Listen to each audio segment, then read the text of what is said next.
여기는 수원 공동체 라디오. 지금은 김덕연의 행복한 학교 이야기.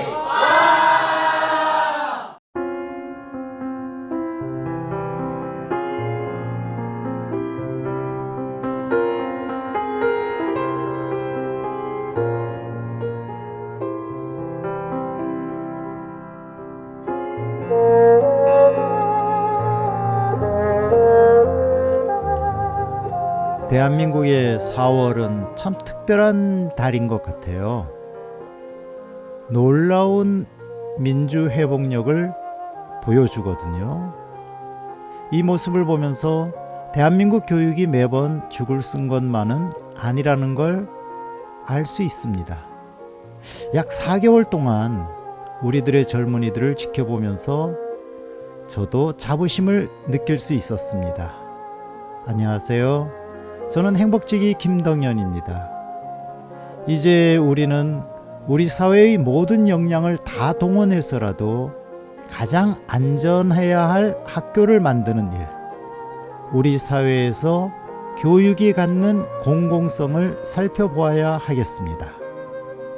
가장 안전하고 차별이 없어야 하는 곳이 학교니까요.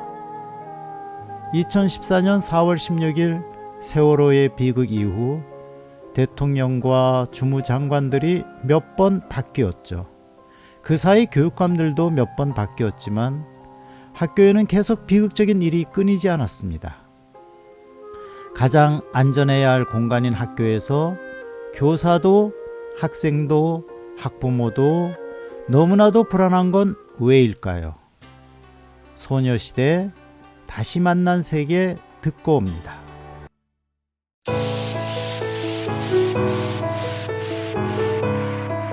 학교 이야기가 궁금하신가요? 김덕연의 행복한 학교 이야기.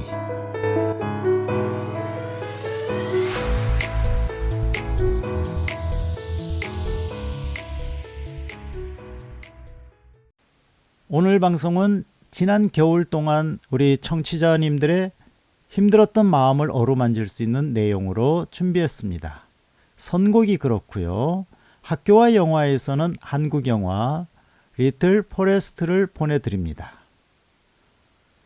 소녀시대 다시 만난 세계 함께 들었죠? 아마도 긴긴 겨울 지나면서 세대 간 벽을 허문 1등 공신이 아닐까 생각합니다. 자, 첫 코너 들어갑니다. 유미라 선생님이 전하시는 직업의 세계, 세상의 모든 직업. 오늘 소개하는 내용도 미래 일자리인데요. 세포마켓이라고 하네요. 선생님, 세포마켓이 뭐예요? 세상의 모든 직업.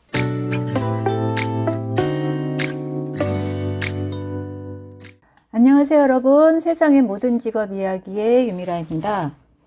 오늘은요, 지난주에 말씀드린 미래 일자리 세계의 변화 책자 속의 직업 이야기 그 2탄입니다. 그 전에 저는 최근 학교의 많은 운영 체계 등이 변화하고 구성원의 성향이 다양해지면서 적응해 나가는데 예년에 비해서 많은 에너지가 소모되고 있는 것을 실감하고 있습니다. 하지만 이 변화의 파도가 학교에만 몰려오는 건 아니겠죠? 오히려 학교는 조금 잔잔하다고 생각하는데요. 그럼 오늘 이야기로 들어가 볼까요?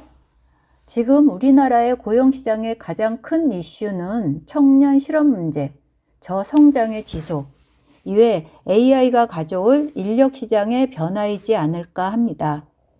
2022년 맥킨지 보고서에서 전 세계 일자리 중에서 약 4억 개가 자동화의 영향을 받을 것으로 예상했네요. 이 보고는 경제시장의 진출을 앞두고 있거나 현직에 있는 저 같은 사람에게도 조금은 긴장되는 분위기입니다. 교육부와 한국직업능력연구원의 2022년 초중등 진로교육 현황조사를 보면요. 의사보다 운동선수나 교사, 그리고 제가 3회차에 소개해드린 크리에이터를 선호하는 학생이 더 많다는 결과는 새삼스럽지 않습니다. 우리가 하루 일과 중 SNS에 소비하는 시간을 보면요. AI와 협업하거나 AI가 도출한 결과물을 창의적으로 구체화하는 능력으로 개인적인 콘텐츠를 구현하기 용이해지고 코로나19 이후로 온라인 쇼핑 시장의 폭발적인 확대와 함께 1인 시장 형태의 온라인 시장의 확장입니다. 이렇게 SNS에서 활약하는 1인 시장을 뜻하는 세포마켓도 등장했는데요. 이 세포마켓은 개인이 SNS에서 직접 제품을 판매하는 시장을 뜻하는 용어라고 합니다. SNS 활용 인구가 많아지고 비대면 결제 시스템이 발달하면서 점점 늘어나는 추세라고 하는데요. 최근 서울 도심을 나가보면 중심가 건물이지만 임대 현수막이 흔하지 않게 걸려 있고요. 초대형 의류도매 쇼핑몰의 부도 유수까지 고물가, 고금리, 고환율 현상이 지속되면서 사람들의 심리적인 위기감에 건물 임대나 직원 채용과 같은 고위험 요소를 가지고 창업하기보다는 일상의 SNS를 통해서 경제활동을 시도하는 1인 시장, 세포마켓의 등장은 직접 판매하는 경우도 있지만 대부분 SNS상에 자신의 강점을 콘텐츠로 만들어 대중이 소비하도록 하는 것입니다. 건강, 요리, 다이어트, 운동이나 여행, 먹방, 제품 설명 등 자신의 흥미와 적성으로 콘텐츠를 만들어 소비자와 생산자를 직접 연결하기도 하는데요. 이 대목에서 기업들의 마케팅 전략도 수정하고 있습니다. 온라인에서의 세포마켓의 성장은 중개 플랫폼 기업의 발전과 플랫폼 근로자의 증가로 이어지면서 도심 건물들의 공실률은 늘어나고 거리를 누비는 것은 라이더의 행렬이라는 것을 여러분도 체감하셨을 겁니다. 이제 서울 강남이나 IT 기업들이 모여있는 빌딩가에는 요리조리 자율주행 배달 로봇까지 합세하고 있습니다. 내 흥미와 관심사, 능력 등을 주의 깊게 들여다보고 생활 속의 인터넷과 스마트폰을 활용한 분야를 찾아본다면 새로운 시장을 발견할 수 있을 것 같습니다. 오늘의 주제, 이 세포마켓은 직업의 이름이 아니라 직업 생태계의 현상이라고 말씀드릴 수 있을 것 같습니다. 여러분, 이제는 어떤 일을 하느냐가 중요한 것이 아니라 어떻게 하느냐가 중요한 시대입니다. 계속적으로 직업 생태계 변화에 주목하면서 다음 시간을 준비해 볼까 합니다. 그럼 다음 시간에 또 만나뵙길 바라면서 여러분 안녕히 계세요. 감사합니다. 지금 여러분은 수원공동체 라디오 김덕년의 행복한 학교 이야기를 듣고 계십니다. 조셉 맥마너스 뮤직 오브 디 엔젤스 듣고 왔습니다. 목소리 기가 막히지 않나요? 보이 소프라노를 베토벤의 피아노 소나타 8번 비창 중 가장 유명한 2악장 멜로디를 입혔어요. 조셉 맥마너스의 목소리만으로도 충분히 위로가 되는 음악입니다. 교육 소식 알아볼까요? 차원 기자 연결합니다. 교육 소식.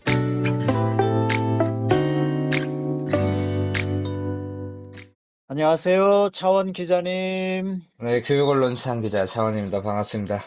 우선 윤석열 전 대통령 파면 소식이 있었는데 저는 굉장히 궁금한 게 네, 우리 청년들은 이런 것에 대해서 어떻게 생각하는지 그런 게 좀 궁금하거든요. 네, 그래서 혹시 음, 관련되어서 어떤 기사가 있을까요? 네, 관련해서 사실 저도 그 박시영 TV에 나가가지고 이렇게 한번 네네. 이야기하고 왔잖아요.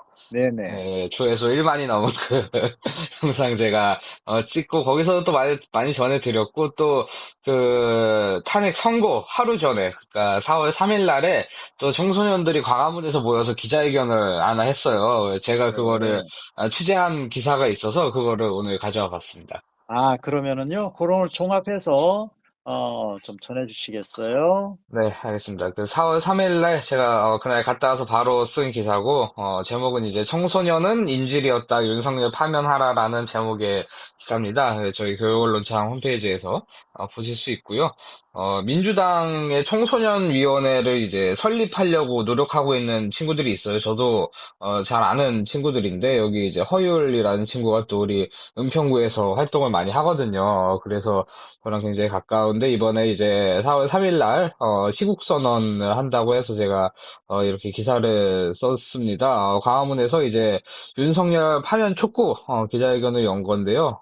저녁에 이제 광화문 정부 서울청사 그 기자회견 좀 보신 분들이랑 굉장히 익숙한 장소죠. 광화문 이제 그래서 기자회견 한다 하면 이 자리에서 특히 많이 하는데 정부 서울청사 앞이니까 또 상징성이 있잖아요. 그래서 여기서 이제 추진단이 청소년위원회 만들려고 하는 또 이 친구들이 워낙 그 청소년 관련된 활동들을 그동안 많이 해왔고 저번에 이제 서울 학생인권조례 폐지 반대 투쟁할 때 또 적극적으로 이렇게 했던 친구들이거든요. 그래서 직접 이번에도 나서기로 했고요. 어, 이날 기자회견에서는 윤석열 정부의 이제 교육 정책 파탄에 대해서 비판들을 많이 했고 또 기자회견 하면 보통 이제 좀 약간 이렇게 썰렁한 경우들이 많잖아요. 앞에 이제 사람들 많이 그렇게 기자회견 하는 사람들이 보통 더 많은 경우들도 많이 있고 한데 이날 또 날짜를 잘 잡아서 그런지 시민들이 꽤 많이 봤어요. 구경을 했어요. 그러니까 사전에 이렇게 얘기된 분들이 아니라 그냥 지나가시다가 그러니까 근처에 또 집회가 있었으니까 지나가시다가 멈춰서 이제 보시고 막 화이팅 화이팅 하시고 사진도 찍으시고 뭐 이런 시민들도 굉장히 많아서 좀 이렇게 활발한 분위기에서 기자회견이 이루어졌고요. 또 어떤 분들은 이제 보수 집회 저쪽 정광훈 씨 집회하는 쪽으로 가면서 막 욕을 하시는 분들도 계셨는데 뭐 다행히 뭐 크게 소란안 피우고 그냥 욕만 하고 지나가셔가지고 뭐 큰 그런 건 없었습니다. 그래서 이제 허율이 지금 그 추진단 공동당장 맡고 있는데 또 제 사촌 동생이랑 동갑이에요. 이 친구가 2005년생인데 되게 활동 열심히 하는 그런 친구고 이번에 추진단 공동단장 맡고 있으면서 이번에 이 민주주의가 이 유린당하는 거를 보면서 이 무너질 수 있다는 공포감을 느꼈다 이렇게 이야기했고요. 뭐 우리 모두 다 이런 공포들을 느꼈고 또 청소년들도 이제 지금 살아가고 있는 또 앞으로 굉장히 오랜 시간 살아가야 되는데 우리나라가 또 독재국가가 되면 어떡하나 이런 공포감들을 느꼈겠죠. 그다음에 이제 최재혁 공동단장 또 이제 아무런 철학 없이 대한민국을 망쳐왔다. 특히 이 청소년들을 많이 또 인질로 삼았어요. 교육에서 또 이 고등학교 무상교육 예상 99.4% 삭감해버린 것도 제가 그런 소식들도 많이 전달해드리고 했었는데 그거를 그냥 지자체에 다 떠넘겨 버리면서 나라가 감당해야 될 일을 중앙정부가 감당해야 될 일을 지자체로 다 떠넘겨 버리는 그런 일이 있었죠. 그래서 학교 현장에서 엄청난 또 혼란이 그때 있었고요. 그다음에 또 투자 같은 거 R&D 예산이나 뭐 이런 것들, 교육이나 미래를 위해 투자해야 될, 뭐 현재에도 당연히 중요하고 그런 것들이 이제 삭감하면서 또 학생들, 청소년들에게 굉장히 큰 피해를 끼쳐왔습니다. 그래서 그런 것들에 대한 또 이야기도 있었고요. 양희승 공동단장도 이야기했는데 이 입시 체제에 또 굉장히 큰 혼란 줬죠. 수능 이제 불과 몇 개월 앞두고 킬러 문항 삭제하겠다 갑자기 이야기하면서 이야기했는데 입시 개혁이랑은 사실 큰 영향을 줄 수 없는 그러니까 도움이 전혀 안 되는 그런 조치죠. 그러니까 이 줄세우기식 경쟁 체제에서 킬러 문항이라는 거는 그 자체로 이게 문제라기보다 그 도구로 그냥 활용되고 있을 뿐인데 그러면 이거를 바꾸려면 이 입시 경쟁 체제를 개혁을 해야 되는데 그런 거에는 뭐 전혀 이분들은 철학이나 이런 게 없는 분들이기 때문에 그냥 신라은행만 뭐 없애면 뭐가 다 해결된다는 식으로 해서 오히려 더 큰 혼란을 줬던 그런 일이 있었죠. 그래서 그런 거에 대해서도 또 이 당사자로서 이제 분노하는 그런 이야기들을 했고요. 또 이 정승위원 추진단위원 이야기로 학생인권 조례 얘기 또 빼놓을 수 없죠. 학생인권이 윤석열 정권 들어서 굉장히 퇴행을 했기 때문에 그래서 학생인권 조례가 교권 침해를 야기하지 않는다는 데이터가 전문가들의 수많은 그런 의견들이 존재함에도 불구하고 그냥 그런 것 같다는 인상 하나로 교권 침해를 학생인권이 않는다. 그러니까 교권 침해 없애기 위해서는 학생인권부터 없애고 봐야 된다. 이런 이야기들을 윤석열 전 대통령이나 이주호 장관이나 이런 분들이 해왔지 않습니까? 그래서 학생들이 또 굉장히 큰 피해를 준 그런 일들이기 때문에 거기에 대한 또 규탄도 있었고요. 뭐 신민석 의원도 이 친구도 제가 잘 아는 친구인데 같이 은평구에서 유리랑 뭐 활동도 하고 해가지고 그래서 뭐 이제 아무 일도 일어나지 않았으면 괜찮다. 이제 저쪽에서는 주장을 하는데 그럼 뭐 미수죄는 왜 존재하느냐 이렇게 또 따져보기도 했습니다. 그다음에 또 오지민 의원도 헌법재판소 존재가치 명심해라. 이제 청소년들이 걱정 없이 할 수 있도록 현명한 판결을 내려달라 이렇게 촉구를 했는데 촉구대로 현명한 판결을 내려주셔서 굉장히 잘 된 일이고요. 이런 말씀 드리면서 네, 이 정도로 소개해드리면 좋을 것 같습니다. 네, 감사합니다. 그 이제 6월 3일 대선이 확정이 됐죠. 네, 맞아요. 오늘 그것도 확정이 됐는데, 그래서 오늘 나온 기사가 또 6월 3일 대선에 수능 모평 6월 4일로 하루 연기, 방학도 하루 연기라는 기사가 또, 나왔어요. 그래서 6월 3일에 원래 이제 육모라고 하죠. 6월 모의고사고, 모의고사 중에서는 또 제일 중요하다고 평가받는 게 바로 육모 아닙니까? 육모, 구모, 삼모 이런 식으로 중요하다고 보는데, 그래서 이제 6월 3일에, 대선 있는 날에 또 모의고사를 볼 수는 없으니까 하루 뒤인 6월 4일 날 모의고사를 보기로 했다고 하고요. 여름방학도 또 하루 연기가 되고 기간은 하루 줄어들고 6월 3일 날 쉬니까 뭐 이렇게 될 걸로 지금 예상이 되고 있다고 합니다. 네, 추천곡은 그 콜드플레이의 비바라 비다라는 노래인데요. 이게 그 일요신문에서 유튜브 채널이 있는데 신용산 객잔이라는 유튜브 채널이 있어요. 거기서 파면 대통령 윤석열 1061일 헌정 뮤직비디오라고 해가지고 이 콜드플레이 비바라비다라는 노래에 영상을 입혀서 되게 재밌는 영상을 하나 만들어서 올려놓은 게 있거든요. 그래서 그 영상 보고 저도 이 노래를 선곡을 했는데 방송 들으시는 분들이 유튜브에서 이 영상도 한번 찾아보시면 네, 재밌지 않을까 이렇게 생각을 합니다. Hello. Здравствуйте. Konnichiwa. Bonjour. 大家好。 Building bridges to a wider world.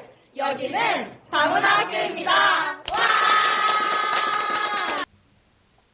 오늘 이 시간에도 작년에 방송된 학생들의 작품을 다시 들려드립니다.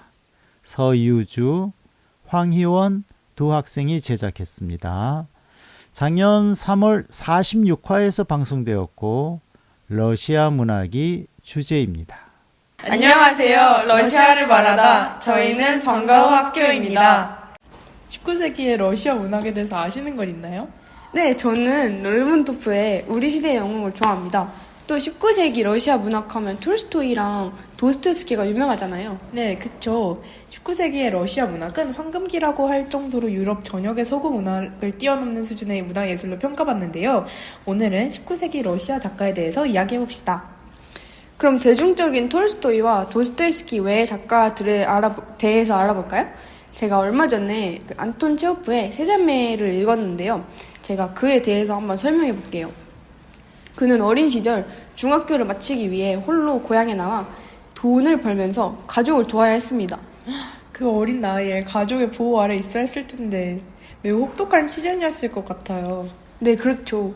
하지만 이 경험은 체호프가 인간의 특성을 파악할 수 있게 해주었으며 이러한 특성이 예술적 이미지로 이어졌고 이때의 경험이 작품에도 녹아들었다고 합니다. 자신에게는 힘들었던 경험이 또 작품성에 기여를 했다니 대단하네요. 그럼 학교 졸업 후 체호프는 어떻게 되었나요? 그 후 체호프는 모스크바 대학 의학부에 입학을 했고 동시에 생활비를 벌기 위해서 유머 잡지에 글을 실었습니다. 패러디적 성향이 짙은 작품을 쓰면서 인기 있는 유머 작가로 자리매김했으며 대표적인 작품으로는 관리의 죽음, 뚱뚱이와 홀쭉이 등이 있다고 합니다. 와, 체호프에 대해 알면 알수록 대단한 분이라고 생각이 되네요. 문이과 가리지 않고 모든 분야에서의 재능을 모두 지녔네요. 네, 그쵸. 근데 더 대단한 것이 있는데요. 체오프는 1897년에 폐결핵이 악화되어서 요양 생활을 하면서도 개를 데리고 다니는 여인이라는 소설을 내놓았습니다. 그리고 체오프의 말년을 대표하는 장르는 소설이 아닌 희곡이었는데요. 갈매기, 바냐 아저씨, 세자매 등이 모스크바 예술극장에서 공연이 되어서 관객들로부터 호평을 받았다고 합니다. 폐결핵을 앓으면서 소설을 쓰고 거기다가 말년에 불후의 희곡 작품을 남겨놓고 숨을 거두다니 문예 창작에 대한 열정이 엄청난 분이신 것 같네요. 저도 체호프처럼 대단하다고 생각하는 작가가 있어요. 제가 얼마 전에 읽은 첫사랑의 작가인 이반 투르게네프에 대해 이야기해볼게요. 좋아요. 이반 투르게네프는 러시아 문학을 대표하는 작가들 중 하나이자 도스토옙스키, 톨스토이와 함께 러시아 사실주의 문학 3대 거장으로 손꼽히기도 합니다. 와, 3대 거장이라니 굉장한 분이시군요. 네, 투르게네프는 과거 독일에서 유학을 하고 돌아온 뒤 푸시킨 등 여러 러시아 진보 지식인들을 만나면서 서구파에 가입하고 본격적인 문학 활동을 시작합니다. 특히 대표작 첫사랑과 루디는 투르게네프만의 세련된 필치와 묘사로 유명합니다. 오, 저도 첫사랑 읽어봤는데 투르게네프만의 특징이 담겨있다니 뭔가 신기하네요. 그쵸? 아, 그리고 이 소설 첫사랑에는 투르게네프의 가정사가 반영되어 있기도 한데요. 아, 진짜요? 네, 그 당시 이반 투르게네프의 아버지 세르게이 투르게네프는 미남으로 유명했다고 합니다. 과거 세르게이의 아버지가 빚을 갚지 못해서 감옥에 갈 처지가 되자 아버지는 그에게 부자 여성과 결혼해서 자기를 구원해달라고 예언했고, 그 결과 세르게이는 부잣집 유산을 물려받은 7살 연상의 바르바라 루토비노바와 결혼하게 되었습니다. 그리고 이 둘 사이에서 이반 투르게네프가 태어난 것이죠. 와, 정말 투르게네프의 가정사가 소설에 반영되어 있네요. 몰랐던 사실이었는데 알고 나니까 또 다르게 느껴지네요. 아, 그리고 투르게네프는 러시아 농노 문제에도 큰 영향을 미칩니다. 러시아 농노 문제요? 어떻게 영향을 끼쳤나요? 그건 바로 어머니의 영향이 큰데요. 대지주였던 그의 어머니는 농노들에게 매우 가혹했습니다. 이런 모습을 보고 자란 투르게네프는 어머니의 행동에 반감을 가지고 어머니가 죽자마자 농노 약 5,000명을 해방시킵니다. 해방시킨 농노가 5,000명이나 된다니. 그 시대를 생각해보면 투르게네프의 행동이 쉽지 않았을 텐데 참 대단하네요. 그쵸? 그리고 이후 발표한 사냥꾼의 수기를 통해 러시아 농노 문제가 유럽 각지로 알려졌고, 많은 사람들이 이 책을 읽으면서 농노제 폐지 여론에 힘을 주어 결국 농노 해방령으로 이어졌다고 합니다. 와, 결국 농노 해방령을 실현시켰다니. 제가 몰랐던 곳에서도 여러 영향을 주었군요. 오늘 투르게네프에 대해 새로운 것을 많이 알게 된 것 같아요. 네, 저도 몰랐던 사실들을 많이 알게 되었어요. 그럼 오늘은 여기서 마무리하도록 하겠습니다. 지금 여러분은 수원공동체 라디오 김덕년의 행복한 학교 이야기를 듣고 계십니다. 홀리스 He ain't heavy, he's my brothers. 그는 버겁지 않아요. 그는 내 형제니까요. 듣고 왔습니다. 스코틀랜드 연합자유교회의 감독인 제임스 웰스는 1884년 저서 예수의 우화에서 큰 아기 소년을 품은 어린 소녀의 이야기를 들려줍니다. 그녀가 힘들어하는 것을 보고 누군가가 그녀에게 피곤하지 않느냐고 물었습니다. 그녀는 놀라서 아니요, 그는 무겁지 않아요. 그는 제 동생이에요. 라고 대답했습니다. 이 말은 곧 한 아동보호소의 슬로건이 되었습니다. 홀리스는 이 곡을 1969년에 발표합니다. 학교와 영화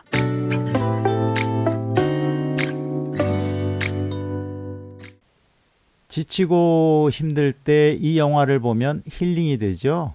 오늘 학교와 영화에서는 임술래 감독, 김태리 주연의 리틀 포레스트 보내드립니다. 음악은 이준호가 맡았고요. 고단한 도시의 삶에 지쳐 고향으로 내려온 혜원이 소꿉친구인 재하와 은숙을 만나죠.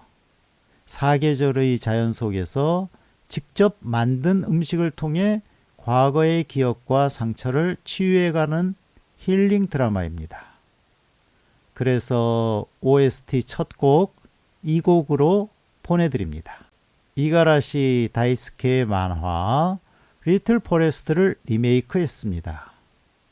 시험, 연애, 취업, 뭐 하나 뜻대로 되지 않는 일상을 잠시 멈추고 고향으로 돌아온 혜원은 오랜 친구인 재하와 은숙을 만납니다. 그들도 사연이 있어요. 자신만의 삶을 살기 위해 고향으로 돌아온 재하. 평범한 일상에서의 일탈을 꿈꾸는 은숙. 이들과 함께 혜원은 직접 키운 농작물로 한 끼 한 끼를 만들어 먹으며 겨울에서 봄, 그리고 여름, 가을을 보내고 다시 겨울을 맞이하게 됩니다. 그렇게 특별한 사계절을 보낸 혜원은 고향으로 돌아온 진짜 이유를 깨닫게 됩니다. 아빠가 영영 떠난 후에도 엄마가 다시 서울로 돌아가지 않은 이유는 너를 이곳에 심고 뿌리 내리게 하고 싶어서였어. 혜원이가 힘들 때마다 이곳의 흙냄새와 바람과 햇볕을 기억한다면 언제든 다시 털고 일어날 수 있을 거라는 걸 엄마는 믿어. 2015년에 모리 주니치가 감독을 맡은 일본판 영화 리틀 포레스트가 있고요. 임술래 감독의 이 작품은 2018년에 올렸습니다. 두 작품 모두 이가라시 다이스케의 만화 리틀 포레스트를 원작으로 하는 만큼 기본적인 뼈대는 동일합니다. 비슷한 장면이 많이 나오죠. 엔딩곡은 이용진이 불렀죠. 제목은 걷는 마음. 지금 여러분은 수원공동체 라디오 김덕년의 행복한 학교 이야기를 듣고 계십니다. 교육 도서관.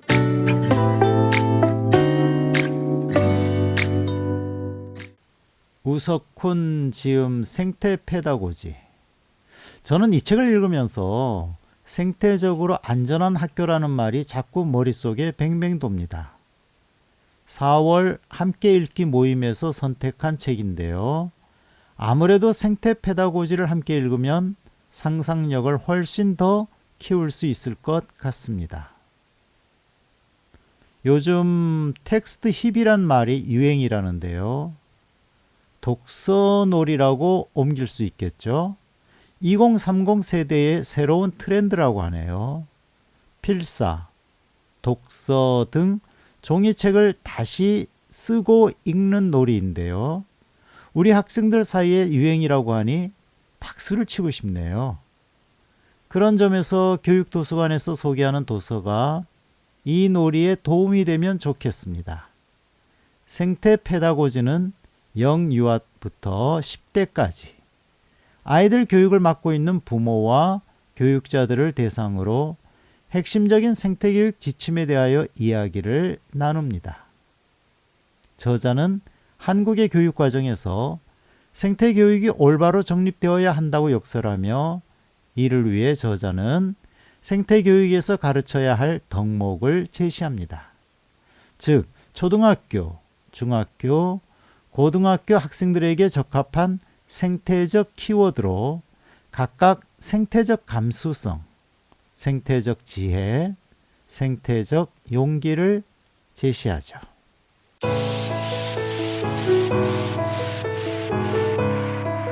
학교 이야기가 궁금하신가요? 김덕년의 행복한 학교 이야기.